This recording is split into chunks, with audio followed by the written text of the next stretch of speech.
আপনি কি কখনো মনে করেন যে আওয়ামী লীগ কোনো কারণে বিএনপিকে আগামীতে সমর্থন করাটা যৌক্তিক এবং সে সমর্থন বিএনপি নিবে, সেটা মনে করেন কিনা,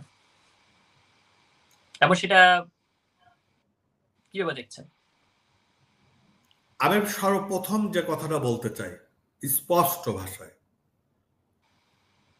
আজকে আওয়ামী লীগ নিষিদ্ধ হয়েছে, তাদের অপরাধের শেষ নেই, গুম খুন অত্যাচার নির্যাতন, তারা নিষিদ্ধ। এর থেকে বড় অপরাধ জামাতে ইসলামে করে গেছে স্বাধীনতা বিরোধিতা করে। আজকে যদি জামাত ইসলাম এবং আওয়ামী লীগ দুটাই নিষিদ্ধ থাকতো তাহলে মনে হতো যে একটা নিরপেক্ষ বিচার ছিল।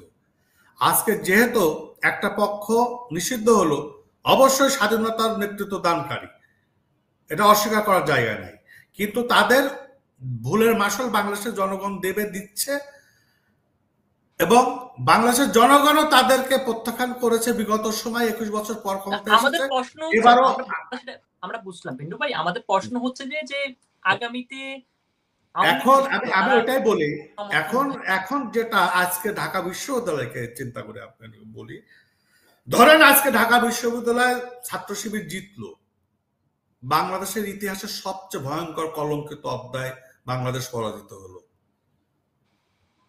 এই ঢাকা বিশ্ববিদ্যালয় কেন্দ্র করে স্বাধীনতার যে আন্দোলন রচিত হয়েছিল, স্বাধীনতার পরবর্তী যুদ্ধকালীন সময় যে ভূমিকা জামাত বা তাদের দোসররা রেখেছিল, এই বুদ্ধিজীবী হত্যার মধ্য দিয়ে বা সমগ্র বাংলাদেশে তাদের যে কর্মকাণ্ডের মধ্য দিয়ে আমাদের মা বোন বা আমাদের মুক্তিযোদ্ধা ইয়াং যারা ছিল, আমাদের দর্শক তো তারা যে হত্যা হয়েছিল, যদি দর্শকের কথা রিপ্রেজেন্ট করি আমি পিন্টু সাহেব, তাহলে তো আমরা মনে করি যে এই যে ডাকসু নির্বাচনে ওনাদেরকে যে ধরনের ন্যারেটিভ বিরুদ্ধে দাঁড় করানো, যেটা হচ্ছে জামাতের বিরুদ্ধে, সেটা হচ্ছে আপনাদের ন্যারেটিভ, যেটা হচ্ছে ক্ষমতা যাওয়ার একটা চিন্তা হতে পারে, বা ক্ষমতা যাওয়ার একটা জায়গা হতে পারে, জামাতকে বাদ দিয়ে যদি আওয়ামী লীগ নেয় সেটা হতে পারে, সেটা নয় কি? এবার জাকারিয়া সাহেব আমাদের একটু বলেন যে আপনি যে এই যে আওয়ামী লীগ আপনাদেরকে সমর্থন করলে আগামীতে আপনারা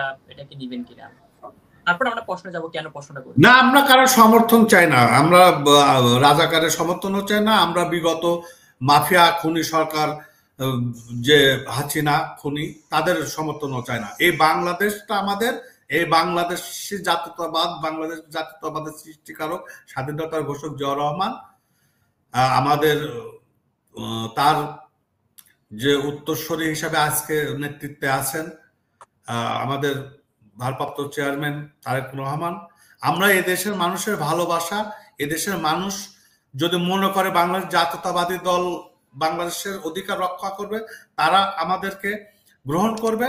আমরা হয়তো আগামী জাতীয় সংসদে সংখ্যাগরিষ্ঠতা নিয়ে রাষ্ট্র পরিচালনায় যাব, তারা যদি মনে করে না এ দল খারাপ, তাহলে তারাই সিদ্ধান্ত নেব। আমরা সম্পূর্ণ জনগণের উপর নির্ভরশীল, এবং জনগণ যে রায় দেয় সেটা আমরা মাথায় পেতে নেব। আমরা কোনো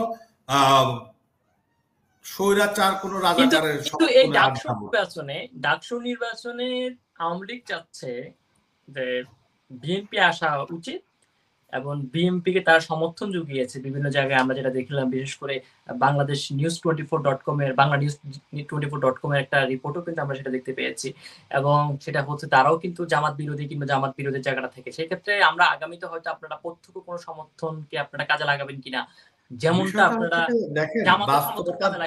বাস্তবতার ভিত্তিতে যদি আওয়ামী লীগ যেটা ছাত্রলীগ, আমি আপনি বলছেন তো, আমি ওটা দেখেছি, তারা বলছে যে এই ঢাকা বিশ্ববিদ্যালয়ের রাজাকার বা তাদের দোসররা যদি আজকে ডাকসু নির্বাচনে নির্বাচিত হয়, তাহলে বাংলাদেশের ইতিহাসটা একটা কলঙ্কিত অধ্যায় সৃষ্টি হবে। যে কারণে আমরা চাই না শিবির প্যানেল জিতুক, ছাত্রদল যত শত্রুই হোক, যত আমাদের ইয়েই হোক, কিন্তু আমাদের ভোটগুলো তাদেরকে দেওয়া হোক, তবুও যেন রাষ্ট্রবিরোধী জামাত ইসলাম না আসে। বিষয়টা কিন্তু কথাই। এখন এই ক্ষেত্রে আপনার ব্যক্তিগত মনোভাবটাকে তো আপনি আমাকে অন করে বলা যায় না, তাই না?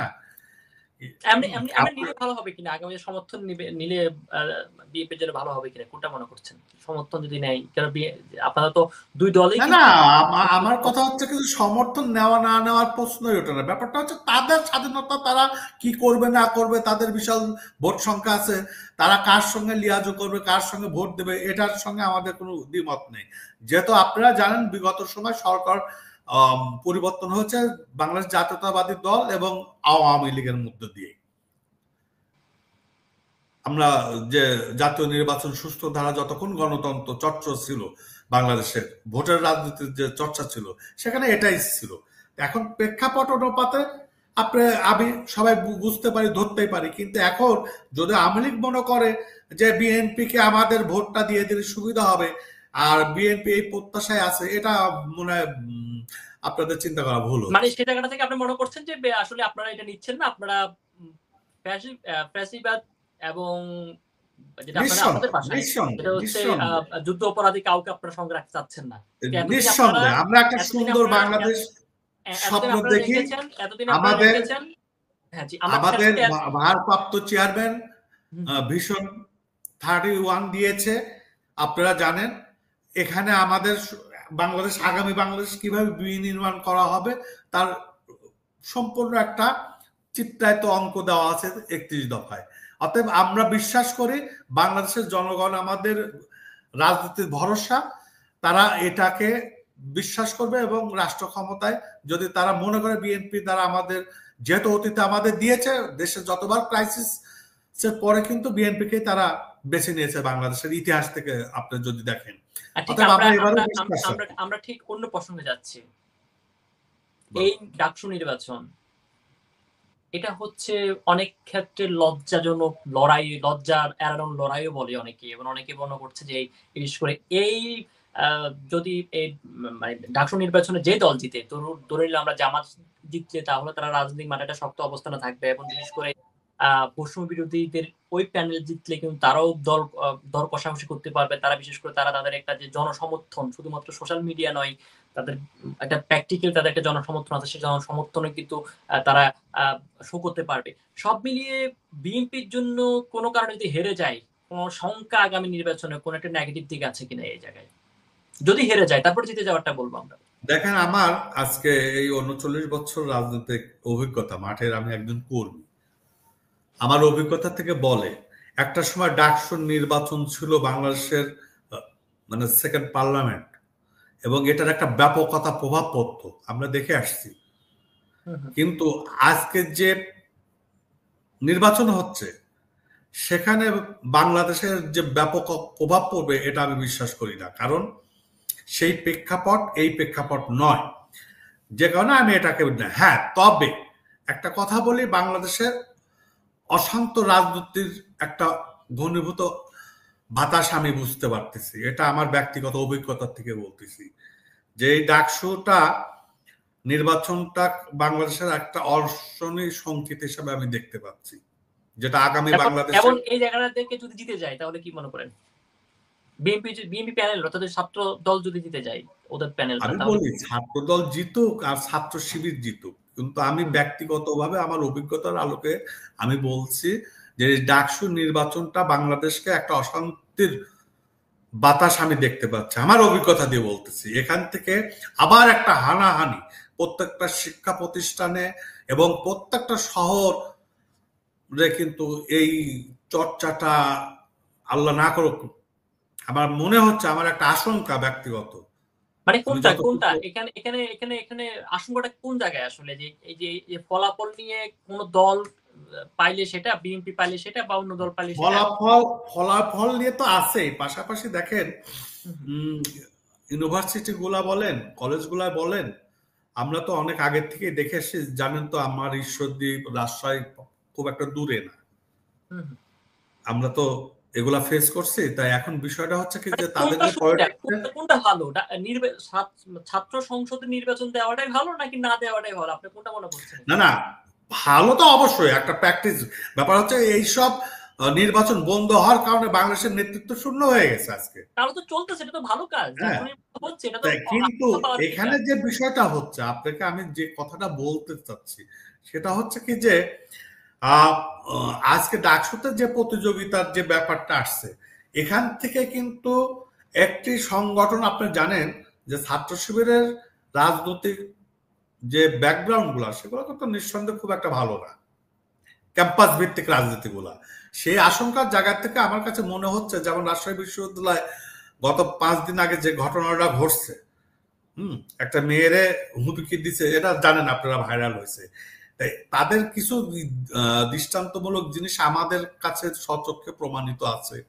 আমি ওই জন্য বলছি যে ডাকসুতে বিএনপি ছাত্রদল হারলে যতটুকু না সমস্যা, ছাত্র শিবির জিতলে বা হারলে বাংলাদেশের সুস্থ ছাত্র রাজনীতির তাহলে কি আপনি অন্তরায় হয়ে যাবে। বলতে চাচ্ছেন আওয়ামী লীগের মতো জামাতকে নিষিদ্ধ করা উচিত, এটা বলতে চাচ্ছেন?